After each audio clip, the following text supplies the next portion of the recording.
சீன ஆக்கிரமிப்பு குறித்து கேட்பதற்கு மோடிக்கு தைரியம் கிடையாது. நாம் கேட்டால் ரெய்டு நடத்துவார்கள் எனவும், இந்த தேர்தல் இன்னொரு சுதந்திர போராட்டம் என்பதை மக்கள் புரிந்து கொள்ள வேண்டும் என்றும் கனிமொழி பேசினார்.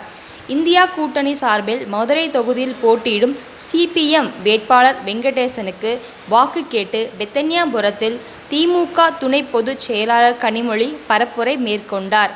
அப்போது அவர் பேசியதாவது: நம்ம ஒன்றியத்தை நம்ம ஆட்சி வந்தவுடன் சொல்லுங்க, எல்லாத்தையும் மூடிடலாம்.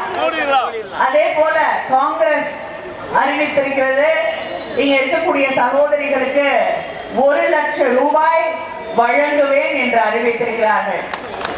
அது நம்முடைய கலைஞர் மகளிர் உரிமை தொகைக்கு மேல 1 லட்சம் ரூபாய். இத்தனை திட்டங்களும் தொடர்ந்து நடைபெற வேண்டும் என்றால் நம்ம தமிழ்நாட்டுக்கு நிதி வர வேண்டும். நம்ம நிதியெல்லாம் புடுங்கிட்டு போய் அங்க வச்சுக்கிட்டு காசே திருப்பி கொடுக்காம நிவாரணமே தராத ஆட்சியை வீட்டுக்கு அனுப்ப வேண்டிய நேரம் வந்து விட்டது என்ற அந்த உணர்வோடு இந்த தேர்தலிலே நீங்கள் வாக்களிக்க வேண்டும். சு. வெங்கடேசன் அவர்களை வெற்றி பெற செய்ய வேண்டும். நன்றி, வணக்கம்.